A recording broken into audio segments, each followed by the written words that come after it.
June 15, 1944. Somewhere between Fort Leavenworth and Camp Concordia, Kansas. The cattle car swayed on worn tracks, its wooden frame groaning with each turn. Through the gaps between planks, shaft of prairie sunlight cut across the faces of 43 German soldiers pressed shoulder to shoulder in the stifling heat. Unteroffizier Wilhelm Krause pressed his eye to a crack in the wall, watching an impossible expanse of wheat roll past like a golden ocean. No bomb craters, no burned villages, just endless, untouched abundance. The train had been moving for 6 hours now, deeper into the American heartland, and with each mile, Wilhelm felt the war slipping further away. 3 weeks ago, he'd been captured outside Corentin, his unit overwhelmed by American paratroopers in the hedgerows of Normandy. The journey since had been a blur, temporary camps in England, the terrifying Atlantic crossing in the hull of the Liberty ship, and now this seemingly endless train ride through a country that looked nothing like the propaganda had promised. Mein Gott, whispered Hans Muller beside him, a 19-year-old from Hamburg who still had acne scars on his hollow cheeks. Look at the size of those farms. One field here could feed half of Berlin. Wilhelm said nothing. He was thinking about his last cigarette, smoked down to his fingertips 4 days ago in the holding camp at Fort Dix. The American guards there had watched with amusement as the German prisoners carefully collected every strand of loose tobacco from their pockets, rolling makeshift cigarettes from newspaper when they ran out of papers. Back in France, his unit had been rationed 3 cigarettes per day when they were lucky. Most days, they were lucky to get one. The train began to slow, and through the slats, Wilhelm caught sight of American soldiers standing along a platform. They wore clean uniforms that fit properly, their faces well-fed and relaxed. One of them, a sergeant with a thick mustache, was smoking a Lucky Strike. As Wilhelm watched, the man took 2 drags, looked at the cigarette with disinterest, and flicked it onto the tracks, still burning with at least half its length remaining. Did you see that? Hans grabbed Wilhelm's arm, his voice cracking with disbelief. He just threw it away. Around them, other prisoners had noticed too. Men who hadn't spoken in days were suddenly pressed against the walls, peering through every available gap. Gefreiter Otto Kleist, a 40-year-old veteran of the Eastern Front, shook his head slowly. Impossible, he muttered. No one throws away half a cigarette. No one. But as the train pulled into what appeared to be their destination, a sprawling complex of new barracks surrounded by wire fencing, they saw it again. And again. American soldiers casually discarding cigarettes that would have been treasured for hours back in the Wehrmacht. One GI near the platform was actually using a cigarette to light another cigarette, tossing the first one aside with 3/4 of it unsmoked. The train shuddered to a stop. Through the planks, Wilhelm could hear American voices, casual and unhurried. Someone was laughing. When was the last time he'd heard anyone laugh like that? Not the bitter, desperate laughter of soldiers who knew they were losing, but genuine, carefree mirth. Rouse! Everybody out! The command came in accented German from an American officer who looked younger than Hans. The doors slid open, flooding the car with Kansas sunlight and the smell of fresh lumber from the newly built barracks. As Wilhelm climbed down, his legs shaky from the journey, he noticed something that stopped him mid-step. There, scattered on the ground near where the American guards had been standing, were at least a dozen cigarette butts. Not tiny, burned-down nubs like the ones he'd learned to cherish, but substantial remnants, some barely smoked at all. Without thinking, he bent to reach for one. "Keep moving, Fritz," said a guard, not unkindly, gesturing with his rifle toward the processing building. But Wilhelm had seen the man's eyes. There was no malice there, just mild amusement. The guard himself had a pack of cigarettes visible in his shirt pocket, the packaging crisp and full. A whole pack. Wilhelm hadn't seen a full pack of cigarettes since 1942. As the prisoners formed into rough lines, Feldwebel Kurt Wagner, who had been captured the same day as Wilhelm, sidled up beside him. Wagner was a career soldier, 35 years old, who'd fought in Poland, France, and Russia before Normandy. He'd seen more of the war than most, and very little surprised him anymore. But now his weathered face wore an expression Wilhelm had never seen before, something between shock and a terrible understanding. You know what this means, don't you? Wagner said quietly, his eyes fixed on an American private who was absently smoking while checking names on a clipboard. The private took 3 drags and ground the cigarette out under his boot, leaving more than half of it unsmoked. Wilhelm shook his head, though he thought he might be beginning to understand. They are not running out of anything, Wagner continued, his voice hollow. Not cigarettes, not food, not fuel, not anything.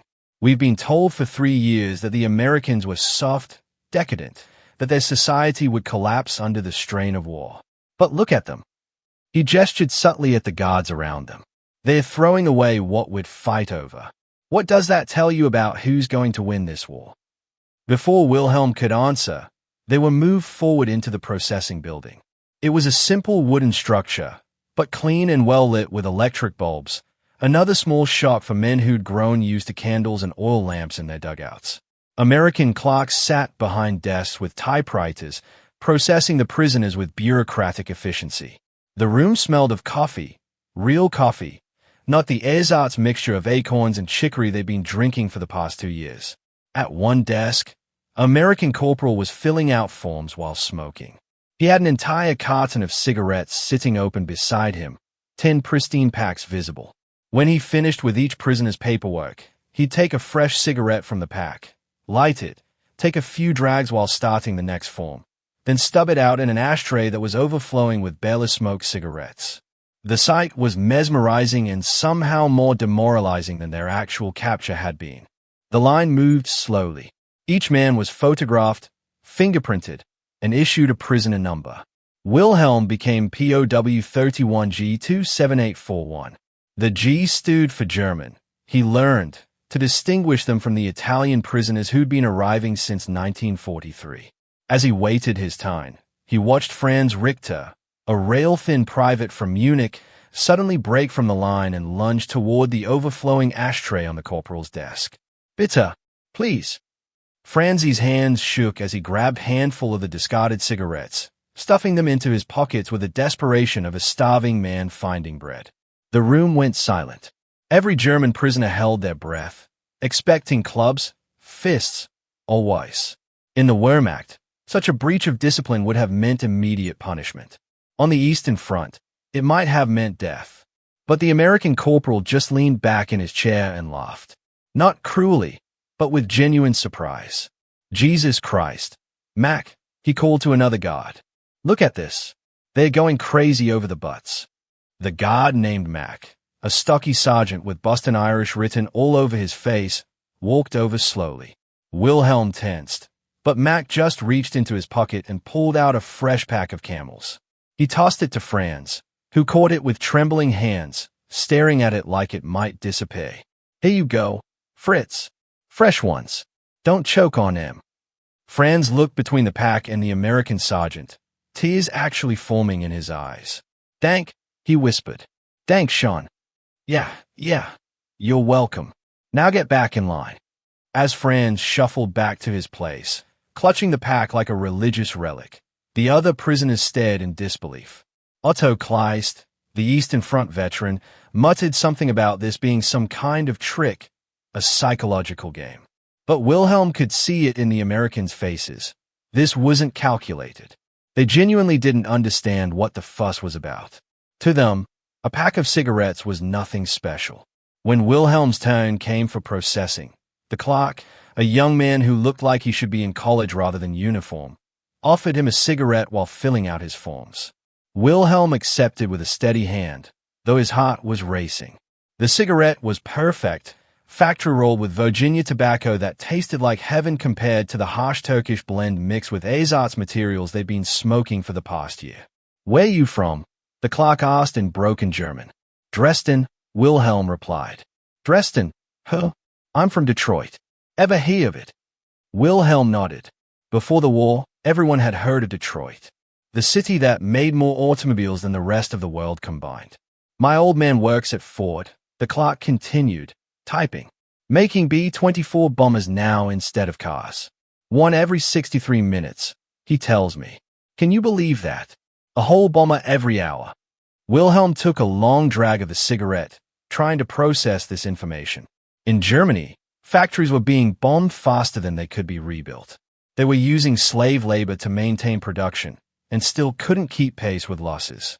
And here was America, casually converting automobile factories to bomber production, churning out aircraft like they were Model T Fords. After processing, they were marched to a supply building where they would receive their prisoner uniforms. Along the way, Wilhelm noticed more cigarette butts scattered on the ground like autumn leaves. Some of the men couldn't help themselves, breaking ranks to quickly snatch them up. The guards didn't stop them, though a few shook their heads and chuckled. Inside the supply building, the shock continued. Shelves stretched from floor to ceiling, stacked with new uniforms, blankets, toiletries. A private was eating a chocolate bar while sorting clothing by size. Chocolate. Wilhelm hadn't seen real chocolate since 1942. The private took 2 bites and tossed the rest in a waste bin. Hans Muller actually made a sound like a wounded animal. He threw away chocolate. He whispered, "Half a bar of chocolate." "Keep moving," Wagner said quietly. But Wilhelm could see his hands were clenched into fists. They were each issued 2 uniforms with PW painted in white on the backs, 2 blankets, a pillow, soap, a razor, toothbrush, and other basic necessities. The quality was better than what most of them had been issued in the Wehrmacht for the past year. Heinrich Zimmermann, a corporal from Bavaria, held up his new boots in disbelief. "These have no holes," he said to no one in particular.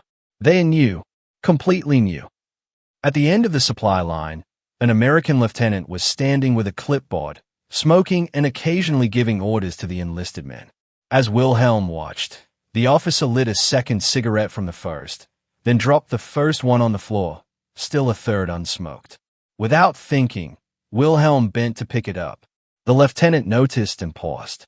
For a moment, their eyes met, Wilhelm straightening up with the cigarette butt in his hand, the American officer looking at him with something between pity and curiosity.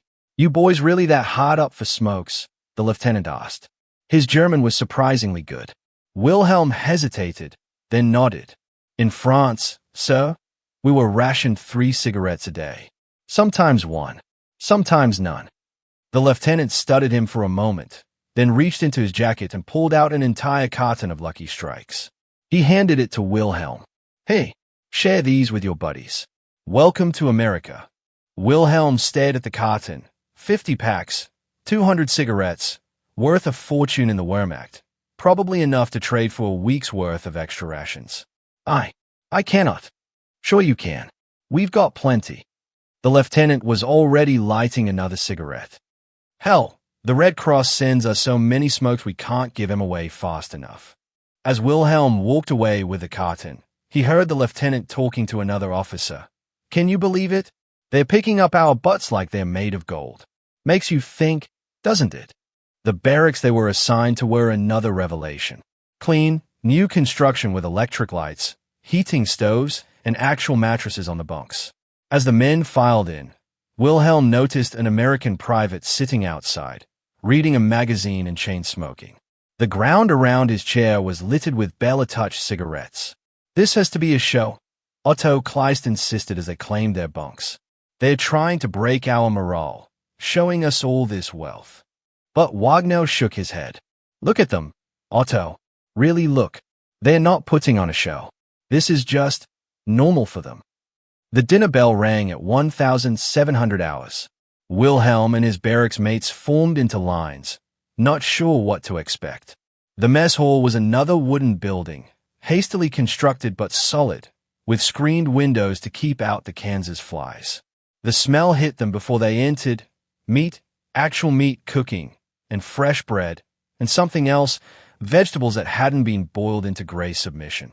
As they filed through the serving line, Wilhelm watched the man ahead of him, a young Luftwaffe pilot named Erich Hoffmann, start to tremble.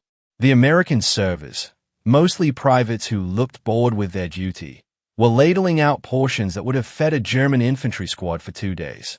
Beef stew with chunks of real meat, green beans that still had color, mashed potatoes drowning in butter, white bread, not the sawdust-filled black bread they'd grown accustomed to, and apple pie for dessert. "Das ist nicht möglich," Erich whispered. This isn't possible. The server, a heavy-set corporal from Alabama, noticed Eric's shock and grinned. What's wrong, Fritz? Not hungry. He ladled an extra portion onto Eric's tray. There you go. Eat up. Plenty more where that came from. Wilhelm received his own tray and found a seat between Wagner and Hans. For a long moment, nobody at their table moved. They just stayed at the food. Around them, other prisoners were having similar reactions. Some were crying. Otto Kleist was actually praying, his hands clasped over his tray. At the next table, Wilhelm heard a man from another barracks, a Gefreiter named Paul Schreiber, break down completely. My children, he was sobbing. My children are starving in Hamburg, and they feed prisoners like this. An American guard, smoking a cigarette near the door, looked uncomfortable at the display of emotion. He took 3 drags and flicked the cigarette outside, still 3/4 intact. Eat, Wagner commanded quietly. Whatever this is, whatever game they are playing, eat. Build your strength. But as Wilhelm took his first bite of the stew, he knew this wasn't a game. The casual abundance, the waste, the indifference to what would be treasures in Germany. This was simply America. This was what they were fighting against. A nation so wealthy that its soldiers threw away half-smoked cigarettes and its prisoners ate better than German officers. Halfway through the meal, a commotion erupted near the serving line. Franz Richter, still clutching the pack of Camels the sergeant had given him earlier, had gone back for seconds and seen one of the cooks dumping an entire pot of leftover stew into a garbage bin. Nein, no, stop. Franz tried to grab the pot, his eyes wild. You can't throw it away. People are starving. My mother is starving. The cook, a young man from Iowa, stepped back in alarm. Hey, easy there, buddy. It's just leftovers. We make fresh every meal. Fresh every meal, Franz repeated, his voice hollow. He looked around the mess hall at his fellow prisoners, then at the Americans who were watching with a mixture of concern and confusion. Fresh. Every meal. The sergeant from Boston, Mac, walked over and put a hand on Franz's shoulder. Come on, pal. Sit down. Finish your chow. He pulled out another pack of cigarettes and handed it to Franz. Hey, calm your nerves. As Franz was led back to his seat, Wilhelm noticed something that chilled him more than anything else he'd seen that day. The Americans weren't being cruel or kind. They weren't trying to make a point. They simply couldn't fathom a world where someone would fight over garbage, where a half-smoked cigarette was precious, where chocolate was a memory from better times. After dinner, they were allowed to walk around the compound for an hour before lights out. The Kansas evening was warm, the sky vast and unmarred by searchlights or anti-aircraft fire. Wilhelm found himself standing by the fence with Wagner and a new arrival, Hauptmann, Captain Joseph Dietrich, who had been captured the same day but processed separately with the other officers. Dietrich was smoking one of the American cigarettes with the reverence of a man taking communion. I need to tell you both something, he said quietly, ensuring no guards were within earshot. During my processing, I was in the administrative building. I saw supply manifests on a desk. The numbers. Mein Gott, the numbers. What numbers? Wagner asked. This camp alone receives 5,000 pounds of meat per week. Per week. For 3,000 prisoners. They have a standing order for 20,000 cigarettes monthly. 20,000. That's not for the guards. That's just for prisoner rations. Wilhelm did the math in his head. That was more than 6 cigarettes per prisoner per day, not counting what the Red Cross sent. In the Wehrmacht, officers were lucky to get that many. There's more, Dietrich continued, his voice dropping even lower. I heard 2 officers talking. There are camps like this all over America. Dozens of them. Maybe hundreds. They are building more every week. They expect to house 400,000 German prisoners by the end of the year. 400,000. Wagner's face went pale. That's multiple army groups. And they are feeding them all like this, Dietrich said, gesturing toward the mess hall. Housing them like this, while still fighting a war on 2 fronts, while still sending supplies to Britain and Russia, while still building bombers every hour in Detroit. He took a long drag from his cigarette. We never had a chance, did we? Before anyone could answer, They heard laughter from nearby. 3 American guards were playing cards at a wooden table, smoking and passing around a flask. One of them, losing badly apparently, threw down his cards in mock disgust and lit a fresh cigarette, using it to light another for his friend, then tossing it aside after 2 puffs. Hans Müller, who had been quiet since dinner, suddenly spoke up. "My father told me once about the last war. 1918. He said they knew it was over when the Americans arrived with their fresh troops and full supplies. He said fighting America was like fighting the ocean. No matter how many waves you defeat, more keep coming." He picked up the discarded cigarette, but still smoking. I think I understand now what he meant. As the sun set over the Kansas prairie, painting the sky in shades of orange and red, Wilhelm noticed other prisoners scattered around the compound, all clutching cigarette butts they collected throughout the day. Some were carefully unrolling them to save the tobacco. Others were trading them, establishing a complex economy based on American waste. Near the fence, he saw Franz Richter sitting alone, smoking one of his precious Camels with tears streaming down his face. Each puff seemed to bring both pleasure and pain, as if the cigarette was proof of both American abundance and German defeat. The first week at Camp Concordia established a routine that felt surreal in its normalcy. Reveille at 0600, breakfast at 0630, eggs, bacon, toast, coffee, quantities that would have been a feast day in the Wehrmacht. Then work details, lunch, more work, dinner, and lights out at 2100. But it was the small details of American abundance that continued to assault the prisoners' understanding of the world. Wilhelm was assigned to a work detail maintaining the campgrounds. It was light labor compared to what they'd endured in combat, and the American overseer, Corporal Tony Bernardino from Brooklyn, treated them more like employees than prisoners. On their 3rd morning, Bernardino showed up with a carton of cigarettes and began distributing packs to the work crew. "Here you go, boys. Courtesy of Uncle Sam." Unteroffizier Eduard Krause, a veteran who'd lost 2 fingers to frostbite in Russia, stared at his pack in disbelief. "These are for us. To keep." "Yeah, sure. You get a ration every week. Didn't they tell you?" Bernardino was already lighting his own cigarette, took 2 puffs, then spotted something across the yard and flicked it away to go investigate. Eduard fell to his knees and scrambled for the discarded cigarette, clutching it like a holy relic. When he looked up, Bernardino was watching with an expression of bewilderment. "Jesus, Eddie, if you wanted it that bad, you could have just asked." He lit another cigarette and handed it over. "Hey, have a fresh one." Eduard took it with shaking hands. "In Russia," he said slowly in broken English, "we fight other men for tobacco. Kill sometimes. For half of this." He held up the cigarette. "You throw away like is nothing." Bernardino shifted uncomfortably. "Yeah, well, that's rough, pal." He quickly changed the subject, pointing to a section of fence that needed repair. But Wilhelm could see the incident had affected him. That afternoon, while working on the fence, they witnessed something that would have been court-martial worthy in the German army. A supply truck arrived, loaded with provisions for the camp.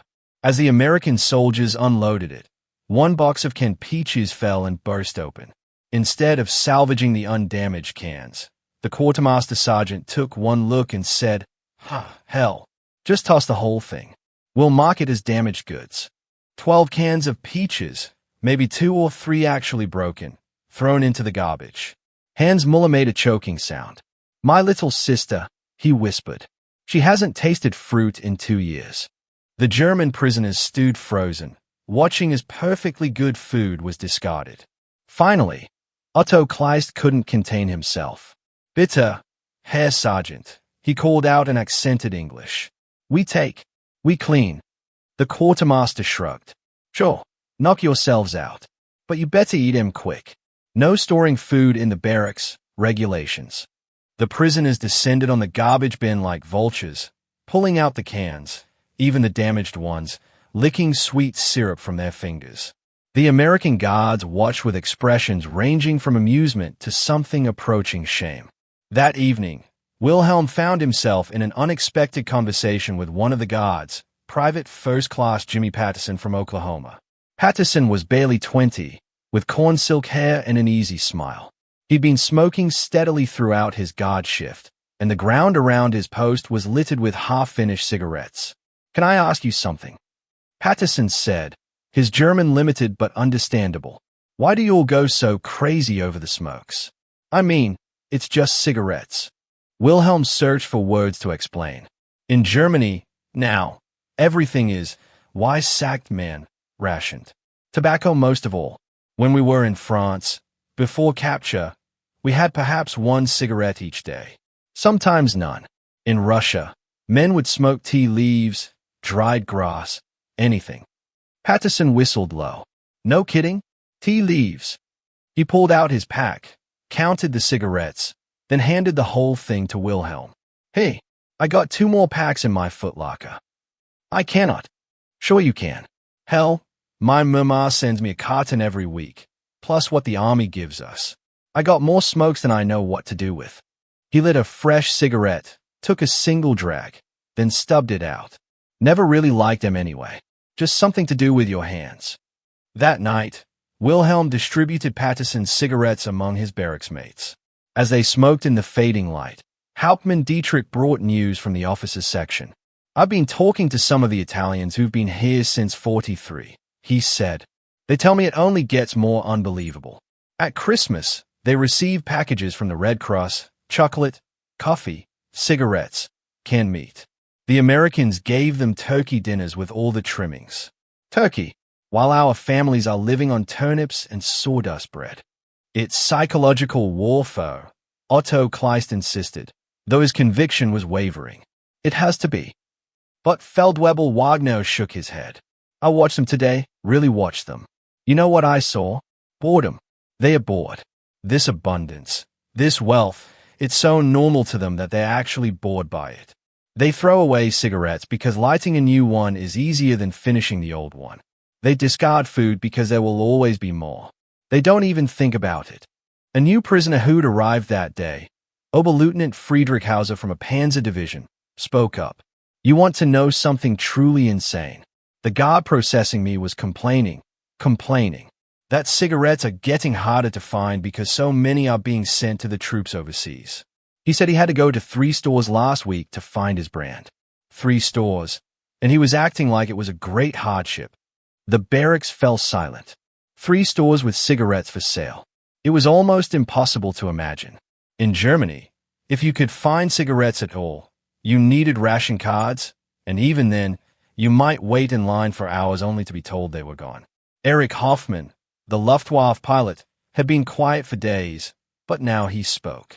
"I've been thinking about my last mission. We were supposed to intercept American bombers over Frankfurt. You know what I remember most? Their contrails. Hundreds of them, like lines drawn across the sky. Each one a 4-engine bomber with a 10-man crew. And they came every day. Every single day." He pulled out a cigarette he'd been saving and lit it with reverence. "We'd scramble whatever we had. Maybe 12 fighters on a good day, all low on fuel. And they'd have hundreds of bombers with hundreds of fighters escorting them. And now I learned that back home, they are producing a new bomber every hour.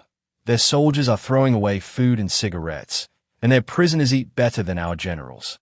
"Defeatist talk," Otto Kleist growled, but there was no heat in it. "Is it defeatist if it's true?" Eric asked. "Look around you, Otto. Look at what they throw away without thinking. Now imagine what they keep. Imagine what they value. If cigarettes mean nothing, if food means nothing, what do you think they have in abundance that actually matters to them? Fuel? Ammunition? Tanks? Planes?" Sunday arrived with an almost peacetime quality. No work details, chapel services for those who wanted them, and what the Americans called recreation time. Wilhelm attended the Lutheran service led by Pfarrer, Chaplain Bernhard Scholz, a 60-year-old minister from Cologne who'd been serving with a Wehrmacht hospital unit when captured. The service was held outdoors, with ammunition boxes serving as an altar. As Scholz read from a worn Bible, one of the few German books in the camp, Wilhelm noticed the old chaplain's hands shaking, not from age or fear, but from the 3 packs of American cigarettes tucked in his pocket, given to him by sympathetic guards who'd learned he was a man of God. We must thank the Lord for our provisions, Scholes said, his voice carrying across the assembled prisoners. Even in captivity, we are fed and sheltered better than many of our families back home. It was a hard truth that sat uncomfortably with many of the men. After the service, Wilhelm found himself walking with Scholes and a group of other prisoners, including a new arrival, Obergefreiter Karlbrandt, a supply clerk who'd been captured just a week ago near St. Lo. Herr Pfarrer, Karl said urgently, you must tell them what's happening back home. They don't believe me. Scholes's face darkened. What would you have me say? That children in Berlin are mixing sawdust with flour to make it stretch further? That coffee is made from acorns? That people are pulling apart cigarette butts from the gutters to collect tobacco? Yes, Karl exclaimed. They need to know. These Americans, they're giving us luxuries our own people haven't seen in years. Yesterday, I saw a guard throw away half a sandwich. White bread with actual meat. My mother wrote me in May that she hadn't seen real meat since Christmas, and that was horse meat. As if to underscore his point, Private Patterson approached with another guard, both smoking casually. Morning, boys. Hey, Wilhelm, you play cards. We're getting up a poker game later. Cigarettes for steaks. Wilhelm translated for the others, and Karl's face went pale. They gamble with cigarettes. With whole cigarettes. Sure. Patterson grinned, not understanding the shock. What else would we use? Oh, hey, before I forget. He pulled out several chocolate bars from his pocket. My girl sent me a package. Way too much candy. You guys want some? He distributed the chocolate bars among the stunned prisoners, then walked away, lighting a fresh cigarette and discarding his previous one with only a quarter smoked. Karl picked up the discarded butt with trembling fingers. This is insanity. This cigarette but would buy 2 loaves of black bread in Hamburg. This chocolate he gave away like nothing. My neighbor traded her wedding ring for half this amount. Later that afternoon, the camp's senior POW officer, Oberst, Colonel Maximilian von Steuben, called a meeting of all the barracks leaders. Von Steuben was old Prussian aristocracy, captured in Normandy when his entire regiment was encircled. Even in prisoner's garb, he maintained his bearing, though Wilhelm noticed him carefully pocketing cigarette butts like everyone else. Gentlemen, von Steuben began, I've been in communication with the American camp commandant, Colonel Harrison. He's concerned about what he calls our obsession with collecting cigarette butts. He doesn't understand it's affecting morale. Theirs, not ours. How could it affect their morale? Asked Hauptmann Dietrich. Because, von Steuben said carefully, some of the guards are beginning to understand what our behavior means. They're starting to realize that if we're this desperate for their garbage, what does that say about Germany's situation? Colonel Harrison asked me directly, if your country can't even supply cigarettes to its soldiers, how can it hope to win the war? The room fell silent. Finally, Wagner spoke. What did you tell him? The truth, von Steuben said heavily, that we're fighting the entire world's industrial output with what we can scrape together from a bombed and blockaded nation. That we're sending boys with 2 weeks of training against armies supplied by the arsenal of democracy. Through the window, they could see the American motor pool, where mechanics were working on trucks. Even from a distance, Wilhelm could see them smoking, discarding cigarettes carelessly, wiping their hands on rags that would have been carefully saved and re-washed in the Wehrmacht. I've been thinking, said Oberleutnant Hauser, the Panzer officer, about why we didn't know, why we believed we could win. Do you remember the propaganda films, showing American soldiers as soft, spoiled, unable to fight? Jazz-dancing Negroes and gangsters from Chicago, Otto Kleist recited bitterly. That's what they told us. But look at them, Hauser continued. They're well-fed, well-equipped, and so confident in their supply lines that waste doesn't even occur to them as a concept. You know what that takes? Not just wealth, but the absolute certainty that there will always be more. That evening, during the poker game Patterson had mentioned, Wilhelm watched American guards and a few trusted prisoners play cards in the recreation room. The stakes were indeed cigarettes, whole cartons sometimes. One guard, losing badly, pushed 2 full cartons into the pot without hesitation. That's $60 worth of smokes back home. He laughed. But hell, what else am I gonna do with them? The PX has cases of the things. Hans Muller, watching from the side, whispered to Wilhelm, $60? That's 2 months' wages for a factory worker in Germany. And he gambles it on cards. The guard won the hand and swept the cigarettes toward him, immediately opening a pack and lighting one. He took 3 puffs, then left it burning in an ashtray as he dealt the next hand, forgetting about it entirely. The cigarette burned down to nothing, unused, while its owner laughed and joked with his compatriots. That night, lying in his bunk, Wilhelm listened to the sounds of the camp, the distant laughter of guards, the hum of electric generators, the occasional vehicle passing by. No air raid sirens, no artillery in the distance, no hollow-eyed soldiers talking about the Eastern Front. Below him, Hans was writing a letter home that would never be sent.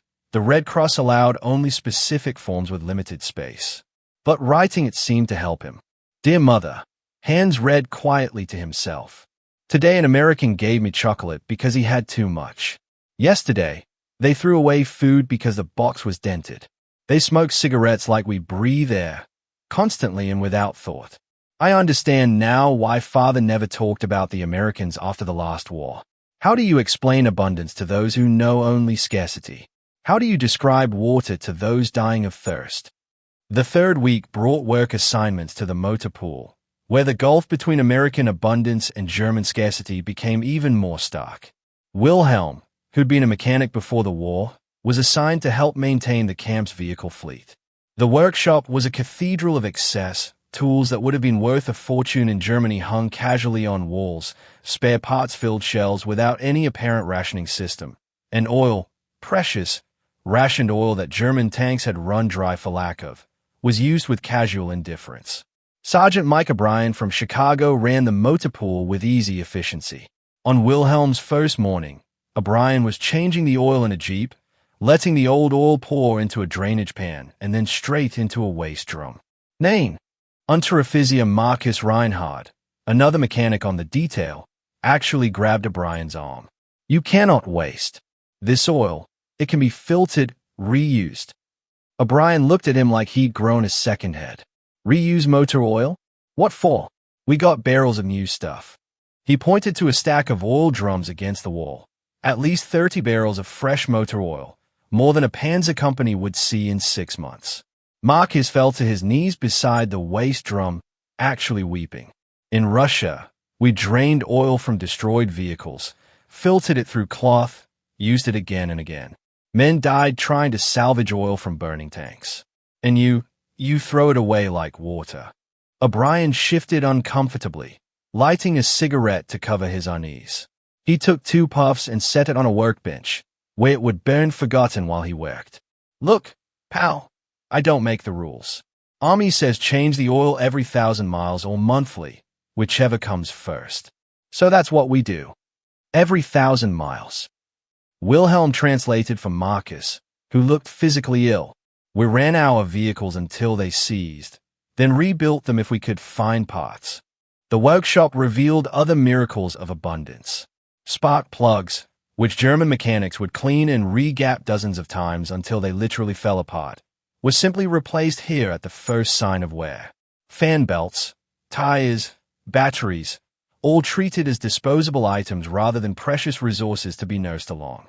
O'Brien, perhaps sensing the prisoner's distress, tried to be friendly.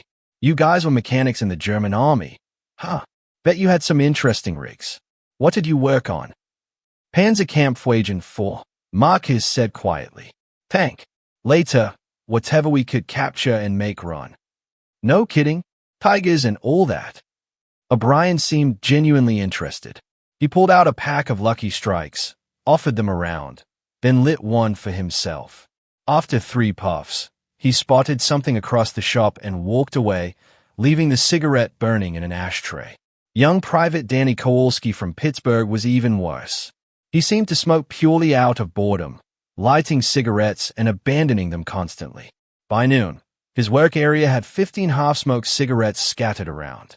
When he went to lunch, Wilhelm and Marcus gathered them carefully, extracting the tobacco into a tin. We're like beggars, Marcus said bitterly, scrambling for their scraps. No, Wilhelm corrected. Beggars hope for charity. We're watching them discard treasures they don't even know they have. That afternoon brought a delivery that stunned every German in the workshop. 3 trucks arrived with supplies for the motor pool, cases of spare parts, tools, more oil, and incredibly, an entire replacement engine for a truck. Why? Wilhelm asked O'Brien. The truck, it still runs? Yes. Yeah, but it's got 30,000 miles on it. Easier to swap the engine than rebuild it. O'Brien was already lighting another cigarette, having forgotten the one burning in the ashtray 10 feet away. Feldwebel Wagner, who was helping unload, dropped a case of spark plugs in shock when he heard this. The case burst open, scattering dozens of new plugs across the concrete. In the Wehrmacht, such clumsiness would have meant severe punishment. Each plug was precious. Don't worry about it, O'Brien said. We'll sweep 'em up later. If some are damaged, we'll toss 'em. Toss them. Wagner's voice was hollow. These on you. Perfect. In Russia, we would clean foul plugs with sand, file the electrodes by hand, anything to make them work. You would throw away new ones. O'Brien shrugged, already losing interest. He wandered over to check on another project, his forgotten cigarette joining the graveyard of butts around his workspace. During the afternoon break, Wilhelm found himself in conversation with Kowalski, the young private who seemed to generate more cigarette waste than anyone. The boy, he couldn't be more than 19, was friendly enough, eager to practice the German he'd learned from his grandmother.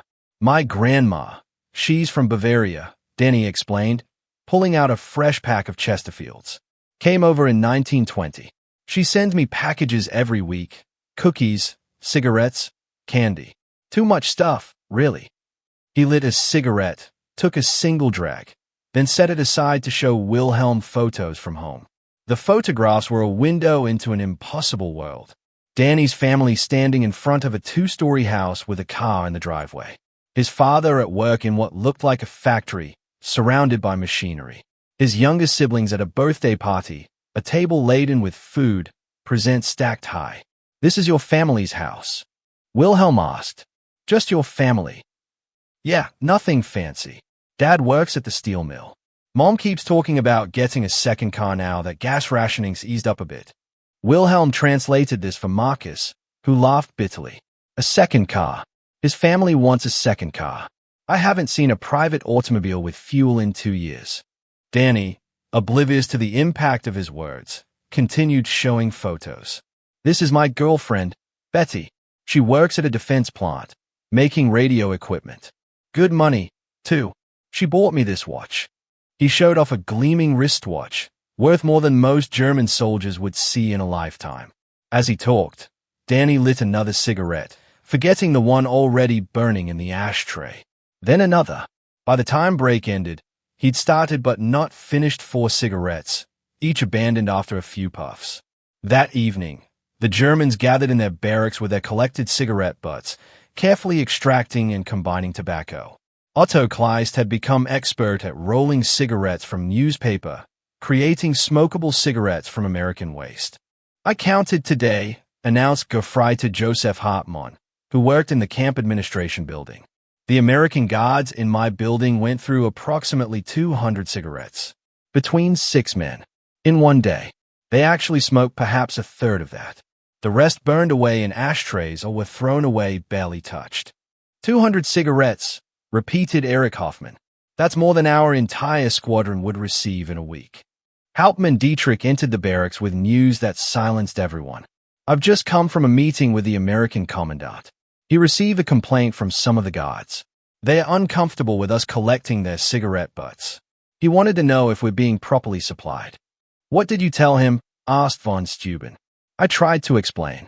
I told him that in Germany, cigarettes are currency. That soldiers trade them for food, for favors, for everything. That what they throw away in an hour would be a week's treasure for us. Dietrich sat heavily on his bunk. He didn't understand. He offered to increase our cigarette ration. He thought we weren't getting enough. Increase it. Hans Muller laughed, but it sounded more like a sob. We already receive more cigarettes as prisoners than we did as soldiers fighting for the fatherland. The autumn rains came to Kansas in the fourth week, turning the campgrounds to mud and bringing a chill that reminded the prisoners of European weather. It was during one of these downpours that Wilhelm witnessed something that would haunt him for years afterward. He was returning from a late work detail when he saw Corporal Bernardino and Private Patterson unloading supplies from a truck that had gotten caught in the rain. Several boxes had gotten wet when the canvas cover had torn. "Damn it," Bernardino cursed, holding up a carton of cigarettes with water damage on one corner. "Whole shipments probably ruined." "The cigarettes inside, they are wrapped?" "Yes." Wilhelm asked, approaching carefully. "Still dry?" "Maybe, but regulations are regulations. Can't distribute damaged goods to the troops."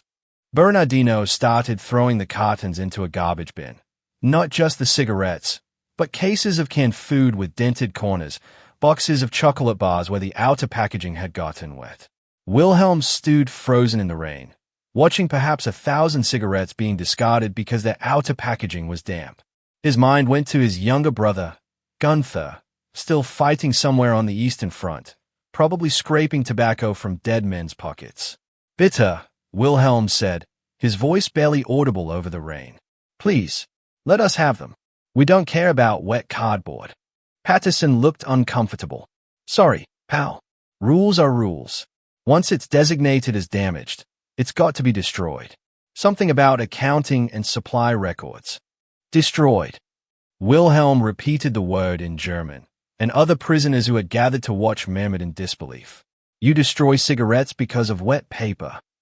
Later that night, several prisoners snuck out and retrieved what they could from the garbage, finding hundreds of perfectly good cigarettes whose only crime was existing in a slightly damp carton. They dried them carefully on the heating stoves, treating each one like a religious artifact. The next morning brought mail call, always a mix of joy and sorrow. Hans received a letter from his mother that had been written 3 months ago. He read it aloud to Wilhelm and Wagner, his voice breaking. "My dear Hans, I hope this finds you well and that you are getting enough to eat. Things here are difficult, but we manage. Your sister trades her dolls for potatoes. I have learned to make coffee from dandelions. The bombing continues, but we survive. Old Herr Kaufmann next door traded his war medals for tobacco to help with his cough. Cigarettes are more valuable than money now. Some are saying they will be the only currency that matters if things get worse. I pray for you every day and hope the Americans are treating you well." Hans folded the letter carefully, then looked at the pack of Camels he'd been given that morning as part of the regular ration. "My mother is making coffee from dandelions while I smoke American cigarettes in plenty." The irony was lost on no one. That afternoon, during work detail, they witnessed another scene that crystallized the vast gulf between the two worlds. A new guard, fresh from training, a Private Roger Thompson from Ohio, was trying to impress the others with a trick his father had taught him, lighting 3 cigarettes at once. He lit them all, took a puff from one, and gave the other 2 to his buddies, who laughed and immediately ground them out, already holding lit cigarettes of their own. Marcus Reinhard watched this display and suddenly began laughing, a harsh, bitter sound that made everyone turn. "It's a joke," he said in broken English to the confused Americans. "All of it. A cosmic joke. What's eating him?" Thompson asked Wilhelm. Wilhelm struggled to find words. "In German army, 3 men share 1 cigarette. Pass it, each man 1 puff, maybe 2. Hey, you light 3 cigarettes for fun and throw away." Thompson had the grace to look embarrassed. He pulled out his pack, offered it to Marcus. "Hey, take them. I got more." But Marcus just shook his head, still laugh crying. "You don't understand. None of you understand. You've already won the war. You won it before it started. You just don't know it yet." That evening, Colonel Harrison, the American camp commandant, made an unexpected visit to the German section. He was accompanied by several journalists, war correspondents who wanted to write about the POW camps for the folks back home. Harrison was showing off the facilities, proud of how well America treated its prisoners. "As you can see, gentlemen," Harrison was saying, his voice carrying across the compound, "we treat these men with dignity. They receive the same rations as our own troops, medical care, cigarettes, recreational facilities." One of the journalists, a thin man with glasses, was smoking constantly, lighting each new cigarette from the last and dropping the butts wherever he stood. He went through 6 cigarettes during the brief tour, never finishing a single one. Wilhelm watched Oberst von Steuben approach the group. The old colonel maintained his dignity even as he'd just been seen picking up one of the journalist's discarded butts.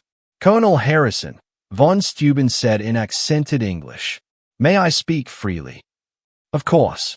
You wonder why we collect your cigarette ends, why we behave like beggars. I will tell you. In Germany now, a cigarette can buy a loaf of bread. 5 cigarettes might buy medicine for a sick child. What your men throw away in one day could feed a German family for a week if traded carefully." The journalist with the glasses looked uncomfortable and quickly lit another cigarette to cover his embarrassment. He took 2 puffs and dropped it, still burning. "I had no idea things were that bad," Harrison said quietly. "Bad?" Von Steuben's composure finally cracked slightly. "Colonel, you have no concept. Your guards complain about having to drive to multiple stores to find their preferred brand of cigarettes. In Berlin, people unroll cigarette butts found in gutters to collect tobacco. Your men throw away half-smoked cigarettes because it's easier than carrying them. Our soldiers would kill each other for what lies discarded around your feet right now." The journalists exchanged glances. One of them, trying to be helpful, pulled out several packs of cigarettes and offered them to von Steuben. "Keep them," von Steuben said tiredly, "or throw them away. It doesn't matter. Don't you see? It's not about the cigarettes anymore. It's about what they represent. You have so much that waste is meaningless to you. We have so little that your garbage is treasure to us. That's why you'll win this war. Not because you're braver or better soldiers. Because you can afford to be wasteful. Because abundance is so normal to you that you can't even conceive of true scarcity." That night, as Wilhelm lay in his bunk, he could hear the guards outside, talking and laughing, the constant glow of their cigarettes visible through the windows. Patterson was on duty, and through the window, Wilhelm watched him go through an entire pack during his 4-hour shift, smoking perhaps a third of each cigarette before tossing it aside. Below him, Hans was writing another letter he'd never sent. The Americans smoked cigarettes like a novice habit, lighting them and forgetting them, dropping them half-finished because their hands need something else to do. Today I saw a guard use a cigarette to light a match, the opposite of what any sane person would do. But to him, the cigarette was worth less than a match. I wonder if they know that each cigarette they discard could buy a day's food for a German child. I wonder if knowing would change anything. I wonder if abundance has made them blind to the desperation of others, or if they simply cannot imagine a world where anything they take for granted could be precious. November brought Thanksgiving, a holiday unknown to the German prisoners until the Americans decided they too should experience this peculiar celebration of abundance. The mess hall was transformed with decorations made by the prisoners themselves under the cheerful direction of Private Patterson, who seemed to have appointed himself as an unofficial morale officer for friends and enemies alike. "It's about being thankful," Patterson explained to Wilhelm as they hung paper turkeys. "Thankful for what we have, for surviving another year." He paused to light a cigarette, took a single drag, then set it in an ashtray to help hang another decoration, forgetting it entirely. Wilhelm wanted to laugh at the irony, Americans being thankful for what they had while demonstrating they had so much they couldn't even keep track of it. The cigarette burned to nothing as Patterson cheerfully explained the history of pilgrims and Indians, lighting another without noticing the waste of the first. But nothing could have prepared the Germans for the meal itself. The prisoners filed into the mess hall to find a feast that defied comprehension.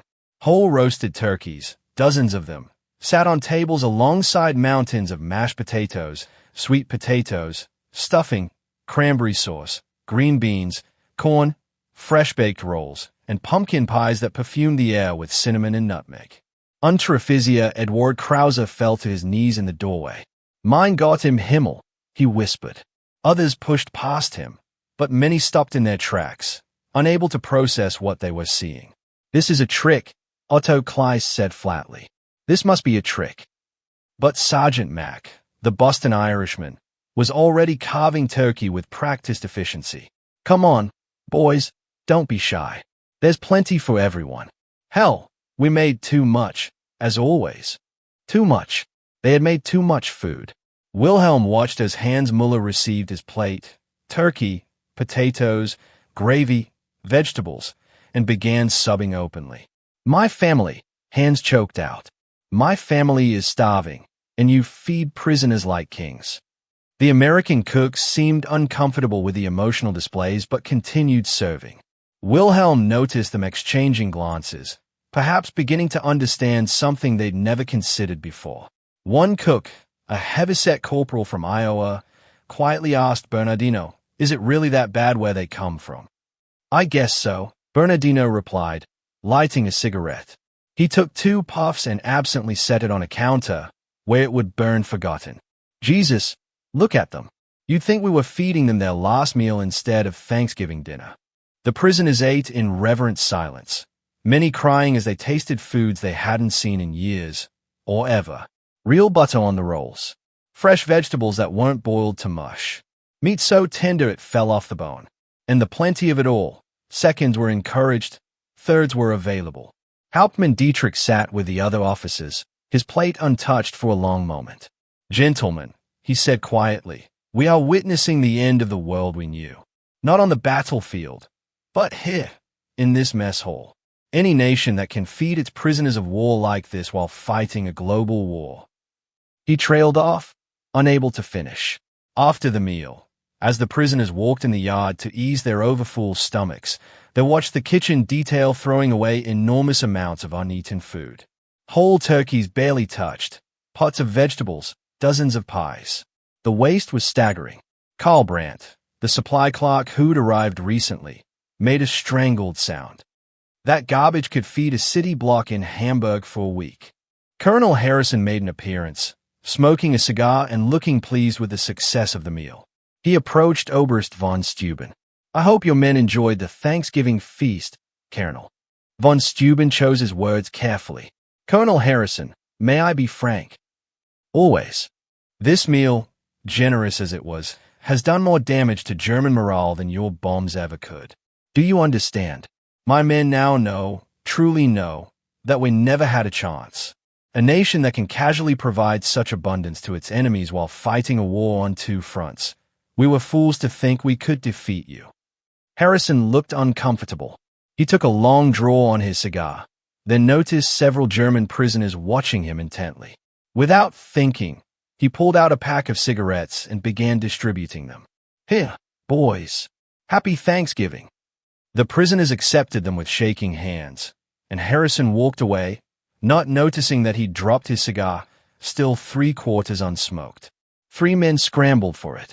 That evening, Wilhelm found himself in unexpected conversation with Danny Kowalski, who had guard duty. The young private was in a philosophical mood, perhaps affected by the holiday and the prisoners' reactions to it. "My grandma, the one from Bavaria, she tells stories sometimes," Danny said, lighting a cigarette. "About the last war. About the turnip winter of 1917. I never really understood them until today. Seeing your faces at dinner." "Your grandmother, she knows hunger," Wilhelm said carefully. "Yeah, I guess she does." Danny took 3 puffs and flicked the cigarette away, immediately lighting another. "But I don't. None of us do. Really. I mean, we had rationing, but—" He gestured at his well-fed frame. "Didn't exactly suffer, you know." Wilhelm watched the discarded cigarette smoldering in the date. "This is your strength. You don't know suffering, so you don't expect it. You don't know scarcity, so you don't plan for it. You fight wars like rich men, with surplus. Is that how you see us? Rich men?" Wilhelm almost laughed. "Danny, you throw away more wealth in cigarettes each day than most German soldiers see in a month. You eat better as a private than our generals. Your families have automobiles and houses with electricity. Yes, you are rich. So rich you don't even know you're rich." Danny seemed troubled by this. He smoked in silence for a while, going through 4 more cigarettes, finishing none of them. Finally, he said, "We're going to win, aren't we? The war, I mean." "It was over before it began," Wilhelm replied. "We just didn't know it. We thought will and discipline could overcome material disadvantage. But how do you defeat an enemy who has so much that waste doesn't even register as a concept? That night, the barracks were quiet. Men lay in their bunks, stomachs full of American plenty, minds full of the implications. Some wrote letters they knew would be censored, trying to find ways to tell their families about the impossible abundance without sounding insane or traitorous. Franz Richter, who had been the first to scramble for cigarette butts weeks ago, sat on his bunk with a whole pack of Lucky Strikes, given to him by a guard after dinner. He stared at it like it was a holy relic or curse. 20 cigarettes, he said to no one in particular. In Berlin, this could buy food for my mother for 2 weeks. Hey, it's a casual gift, forgotten as soon as it's given. Outside, the guards were celebrating Thanksgiving in their own way, passing around bottles, smoking cigars and cigarettes with abandon. Wilhelm counted. In 1 hour, the 4 guards he could see went through approximately 40 cigarettes between them, smoking perhaps a quarter of the total tobacco, the rest burning away in ashtrays or ground under boots. Wagner appeared at Wilhelm's bunk. "I've been thinking," the Feldwebel said quietly, "about after the war, after we lose. Because we will lose, won't we? How do we go home and explain this? How do we tell our families that we were fed like royalty as prisoners while they starved? How do we explain that our captors threw away more food than our families saw in months?" Wilhelm had no answer. Outside, Private Patterson was ending his shift, lighting a final cigarette. He took one drag, saw his replacement arriving, and tossed the cigarette aside to go greet him. The cigarette lay in the date, smoke curling up into the cold November night, a small beacon of waste in a world of abundance the German prisoners were only beginning to comprehend. As the lights-out call echoed across the camp, Wilhelm reflected that they had been defeated not by American soldiers, but by American excess. Every discarded cigarette was a small flag of surrender, every wasted meal a declaration of superiority that required no translation. The war would continue for months more. Men would die. Cities would burn. But here in Camp Concordia, Kansas, surrounded by the casual debris of American plenty, the truth was already clear. The Germans had brought discipline, ideology, and desperation to the fight. The Americans had brought abundance so vast that they could afford to be careless with it. There had never been a contest, only a terrible misunderstanding about what kind of war this was.